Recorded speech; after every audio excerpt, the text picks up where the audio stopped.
어린이 삼국지 제31화 다시 일어선 유비, 형주로 가다.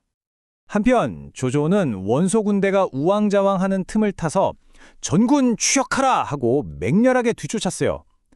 원소는요, 허름한 옷에 두건만 둘러쓴 채로 정말 겨우 800명의 군사만 데리고 여양 북쪽 강가로 허둥지둥 도망쳤답니다. 바로 그곳에서 장이거라는 장군이 나와서 원소를 맞이했죠. 원소는 엉엉 울면서 방금 있었던 슬픈 일을 이야기했고요. 장이거 장군은 뿔뿔이 흩어졌던 군사들을 다시 불러 모았어요. 군사들은 원소가 무사하다는 소식을 듣고는 개미떼처럼 다시 모여들었죠. 그렇게 군대가 다시 조금 힘을 차리니까 기주로 돌아가기로 한 겁니다. 그렇게 군대가 행군하던 중에 깜깜한 밤이 돼서 쓸쓸한 산에서 잠시 쉬게 됐어요. 원소는 장막 안에서 쉬고 있는데 저 멀리서 훌쩍훌쩍 우는 소리가 들려오는 거예요. 그래서 살금살금 다가가 엿들어 보니까 그게 바로 전쟁에서 져서 도망치던 군사들이었던 거죠. 흑흑, 내 형은 어디에 있을까? 엉엉, 내 사랑하는 아우는 죽었나 봐. 으앙, 우리 친척들은 다 어디로 갔을까? 군사들은요, 저마다 가슴을 쿵쿵 치면서 서럽게 울고 있었어요. 그리고 모두들 입을 모아서 이렇게 말했죠. 우리가 만약 전풍의 말씀을 들었더라면 이렇게 슬픈 일을 당하지 않았을 텐데 하고 말이에요. 원소는 그 말을 듣고 정말 너무나 후회스러웠어요. 그래, 내가 전풍의 말을 듣지 않아서 우리 군사들과 장군들을 모두 죽게 만들었구나. 이제 돌아가면 내가 무슨 얼굴로 그를 본단 말인가 하고 기쁜 한숨을 내쉬었죠. 그리고 다음 날 아침 말에 올라 다시 길을 떠나려는데 욕심쟁이 신하 봉기가 군사들을 이끌고 마중을 나온 거예요. 원소가 봉기에게 말했습니다. 내가 전풍의 말을 듣지 않아 이렇게 크게 졌네. 이제 돌아가니 그 사람을 볼 낯이 없구나. 그러자 봉기가 또 귓속말로 살금살금 거짓말을 하는 겁니다. 주공, 전풍은 감옥에서 주공께서 졌다는 소식을 듣고는 손뼉을 치면서 깔깔 웃었다고 합니다. 역시 내 생각이 맞았어 하면서 말이죠. 아, 원소는 그 말을 듣자마자 버럭 화를 냈어요. 무엇이? 그 못난 늙은이가 감히 나를 비웃어. 내 반드시 그를 죽이고 말 테다. 그러고는 당장 부하에게 번쩍이는 보검을 주면서 어서 기주 감옥으로 달려가 전풍의 목을 베어라 하고 무서운 명령을 내렸답니다. 자, 한편 전풍은 감옥에 있었어요. 어느 날이었죠. 감옥을 지키는 옥리가 신이 나서 달려와서 말했어요. 별가님, 기쁜 소식입니다. 전풍이 물었죠. 무슨 기쁜 일이 있소? 원장군께서 전쟁에서 크게 지고 돌아오셨답니다. 이제 틀림없이 별가님을 다시 중요한 자리에 앉히실 거예요. 나는 이제 죽은 목숨이요. 옥리가 깜짝 놀라 물었어요. 네? 다들 별가님을 위해 기뻐하는데 왜 죽는다고 말씀하세요? 전풍이 차분하게 대답했죠. 원장군께서는 겉으로는 착한 척하지만 속으로는 시기심이 아주 많소. 만약에 전쟁에서 이겨서 기분이 좋았다면 나를 용서해 줬을지도 모르지. 하지만 이제 싸움에 져서 창피하고 부끄러우니 나는 살아남을 수 없을 거요.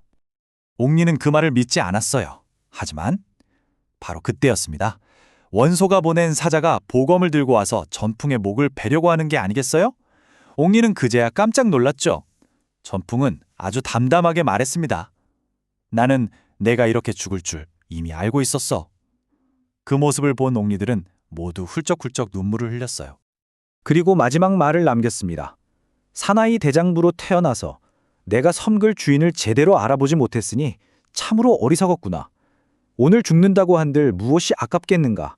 그러고는 감옥 안에서 스스로 목숨을 끊었답니다. 어제는 저수가 군중에서 사라지더니 오늘은 전풍이 감옥에서 죽었구나. 하복의 든든한 기둥들이 모두 부러졌으니 원소가 어찌 나라와 집을 잃지 않으리요. 자, 그렇게 원소는 기주로 돌아왔지만 마음이 너무 복잡하고 어지러워서 나란 일을 돌보지 않았어요. 그러자 그의 아내 유씨 부인이 후계자를 정하라고 졸랐죠. 원소에게는 아들이 3명 있었는데요. 맏아들 원담은 청주를 지키러 나가 있었고 둘째 아들 원인은 유주를 지키러 나가 있었죠. 그리고 셋째 아들 원상. 이 원상은 잘생기고 똑똑해서 원소의 사랑을 듬뿍 받으면서 곁에 있었답니다. 원소가 네 사람에게 말했어요. 지금 바깥에 걱정거리도 많은데 아내 일도 빨리 정해야겠소. 내가 후계자를 세우려고 하오. 첫째 다미는 성질이 너무 불같고 둘째 희는 마음이 너무 약해서 큰일을 하기 어렵소. 셋째 상희는 영웅의 기상이 있고 사람들을 잘 대하니 내가 그를 세우고 싶소. 그대들의 생각은 어떻소? 그러자 곽도가 말했습니다. 후계자 문제는 나중에 생각하시고 지금은 적을 막을 방법을 먼저 의논해야 합니다. 바로 이때 조조는 승리한 군사를 이끌고 강가에 진을 치고 있었어요. 동네 사람들이 음식을 싸들고 나와서 조조 군대를 아주 반갑게 맞이했죠. 조조는 수염과 머리카락이 하얀 할아버지 몇 분을 보고는 장막 안으로 모셔서 자리를 내어주고 물었어요. 할아버지가 이렇게 말했습니다. 옛날에 한 점성술사가 50년 뒤에 이곳에서 진짜 영웅이 나타날 것이다 라고 예언했는데 딱 50년이 된 바로 지금 승상께서 나타나셨습니다. 원소는 백성들에게 무거운 세금을 매겨서 모두들 힘들어했는데 승상께서 오셔서 나쁜 원소를 물리쳐주니 이제 우리 백성들도 편안하게 살 수 있게 되었습니다 하고요. 바로 그때 원소가 여러 곳에서 20만에서 30만 명의 군사를 모아 창정이라는 곳에 진을 쳤다는 보고가 들어왔어요. 조조도 군사를 이끌고 나아가서 맞섰답니다. 다음 날 양쪽 군대가 넓은 들판에서 다시 마주섰죠. 원소의 셋째 아들 원상이 아버지 앞에서 제주를 뽐내고 싶어서 쌍칼을 휘두르면서 제가 나가겠습니다 하고 말을 달려나갔어요. 그러자 조조 군대에서도 사환이라는 장수가 창을 들고 쌩 하고 달려나왔습니다. 조조가 신하들과 원소를 이길 방법을 의논했어요. 이때 정욱이 신면매복계라는 아주 멋진 계책을 내놓았죠. 이런 겁니다. 군대를 강가로 물리는 척하면서 10군데의 군사를 꼭꼭 숨겨두는 거예요. 원소가 신나서 쫓아오면 숨어있던 군사들이 짠 하고 나타나서 공격하는 거죠. 우리 군사들은 더 이상 도망갈 곳이 없으니 죽으심을 다해 싸울 테고 그러면 반드시 이길 수 있을 겁니다. 다음 날 조조 군대는 약속대로 도망치는 척했고 원소 군대는 신이 나서 뒤쫓아왔습니다. 날이 밝을 무렵 강가까지 쫓아왔을 때 조조가 크게 외쳤어요. 앞에는 더 이상 길이 없다. 모두 죽을 힘을 다해 싸워라. 그 외침에 조조 군사들은 와! 하고 함성을 지르며 힘껏 싸웠죠.